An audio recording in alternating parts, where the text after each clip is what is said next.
ನಾಳೆಯಿಂದ ಬೆಳಗಾವಿಯಲ್ಲಿ ಅಧಿವೇಶನ ಅಬ್ಬರ ಶುರುವಾಗ್ತಾ ಇದೆ. ಅಧಿವೇಶನದಲ್ಲಿ ಸಭಾಂಗಣಕ್ಕೆ ಹೊಸ ಮೆರುಗನ್ನು ಕೊಡಲಾಗಿದೆ. ರೋಜ್ ವುಡ್ನಲ್ಲಿ ರೆಡಿಯಾಗಿದೆ ಸಭಾಧ್ಯಕ್ಷರ ಪೀಠ. ನಾಳೆಯಿಂದ ಚಳಿಗಾಲದ ಅಧಿವೇಶನ ಬೆಳಗಾವಿಯ ಸುವರ್ಣಸೌಧದಲ್ಲಿ ಶುರುವಾಗ್ತಾ ಇದೆ. ಈ ಸಂದರ್ಭದಲ್ಲಿ ಅಧಿವೇಶನದಲ್ಲಿ ಸಭಾಂಗಣಕ್ಕೆ ಹೊಸ ಮೆರುಗನ್ನು ನೀಡಲಾಗಿದೆ. ಬೆಂಗಳೂರಿನ ವಿಧಾನಸೌಧದ ಮಾದರಿಯಲ್ಲಿನೇ ಈ ಪೀಠವನ್ನು ರಚನೆ ಮಾಡಲಾಗಿದೆ.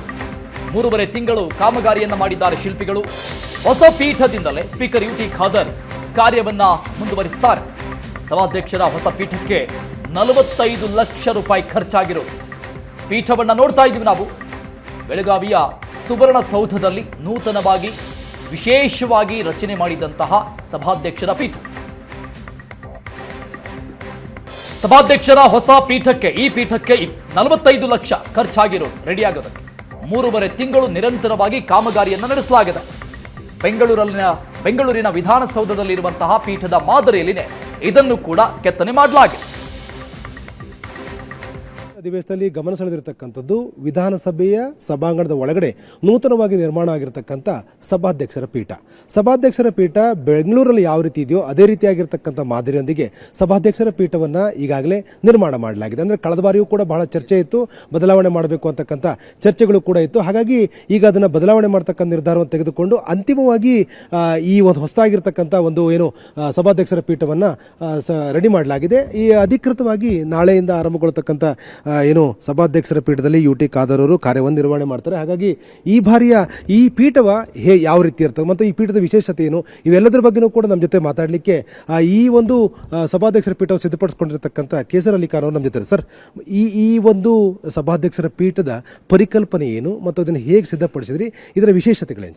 ಇದು ಆ್ಯಕ್ಚುಲಿ ಪ್ಯೂರ್ ರೋಸ್ವುಡ್ನಲ್ಲಿ ಕೆತ್ತನೆ ವರ್ಕ್ ಆಗಿ ಈ ಚೇರ್ ಮಾಡಿರೋದು. ಈ ಡಿಟ್ಟೋ ಚೇರ್ ನಮ್ಮ ಸ್ಪೀಕರ್ ಸಾಹೇಬರು ಯುಟಿ ಖಾದರ್ ಸಾಹೇಬ್ರು ಬ್ಯಾಂಗ್ಳೂರಿನಲ್ಲಿ ಇದೆ. ಆ ಡಿಟ್ಟೋ ಚೇರ್ ಆಗಬೇಕು ಅಂತ ನನಗೆ ಅವಕಾಶ ಕೊಟ್ಟರು. ನಾವು ಆ ಅವಕಾಶಕ್ಕೆ ನನ್ನ ಕಲೆ ಏನಿದೆ, ನನ್ನ ಹೃದಯನಲ್ಲಿ ಏನಿದೆ ಅದೆಲ್ಲ ತೆಗ್ದು ಇಲ್ಲಿ ಹಾಕಿದ್ದೀವಿ. ಡಿಟ್ಟೋ ಬಂದಿದೆ, ಒಂಚೂರು ಡಿಫ್ರೆನ್ಸ್ ಆಗಿಲ್ಲ ಇದು. ಮತ್ತು ಫುಲ್ ಆರ್ಟ್ ಪೀಸ್ ಇದು, ಆ್ಯಂಟಿಕ್ ಸ್ಟೈಲ್. ಈ ಅವಾರ್ಡ್ ವಿನ್ನರ್ ಪೀಸ್ ಥರ ಆಗಿದೆ ಇದು. ಎಷ್ಟು ದಿನ ಬೇಕಾಯಿತು, ಎಷ್ಟು ಜನ ಕೆಲಸ ಮಾಡಿದ್ರು? ಇದು ಟೋಟಲಿ 8 ಅವರ್ಸ್ ವರ್ಕ್ ನಡೆಯೋದು. ನಾವು ಡಬಲ್ ಶಿಫ್ಟ್ ಮಾಡಿ 3.5 ತಿಂಗಳ ತನಕ ಆಗಿದೆ.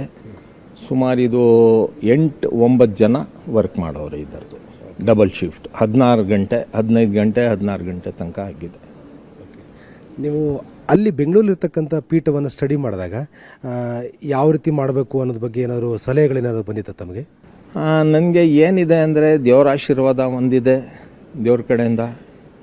ನಾವು ನೋಡಿದ ತಕ್ಷಣವೇ ಇದು ಮಾಡ್ತೀವಿ ಅಂತ ಒಂದು ಧೈರ್ಯ ಬಂದ್ಬಿಡುತ್ತೆ. ಅದು ಆಟೋಮೆಟಿಕ್ ಆಗಿಬಿಡುತ್ತೆ. ಅದು ನಾವು ಅದನ್ನಲ್ಲಿ ಟೆನ್ಷನ್ನೇ ತಗೊಳ್ಳಂಗಿಲ್ಲ, ಏನೂ ಬರಲ್ಲ. ಇದು ಆಗಬೇಕು ಆಗ್ಬಿಡುತ್ತೆ. ಅದಕ್ಕೆ ನಾವು ಫಾಲೋ ಅಪ್ ಯಾರಿಗೆ ಮಾಡ್ತೀವಿ ಅಂದರೆ ಇಂಗ್ಲೀಷ್ ಅವ್ರಿಗೆ. ನನ್ನ ಕನಸಿನಲ್ಲಿನೂ ಇರಲ್ಲ ಆ ರೀತಿ ವಸ್ತು ಅವರು ರೆಡಿ ಮಾಡಿ ಟೇಬಲ್ ಮೇಲೆ ಇಟ್ಬಿಡ್ತಾರೆ. ಅವರು ದೇವರೇ ಹುಟ್ಟಿಸಿರೋದು ಮನುಷ್ಯರು, ನಾವು ಮನುಷ್ಯರೇ. ಅವ್ರು ಮಾಡೋದು ಏನು, ನಾವು ಮಾಡಲ್ಲ ಏನು, ಎಲ್ಲ ಮಾಡಲೇಬೇಕು. ದೇವ್ರು ಕೊಟ್ಟಿರೋದು ಶಕ್ತಿ, ಆ ಶಕ್ತಿಯಿಂದ ನಾವು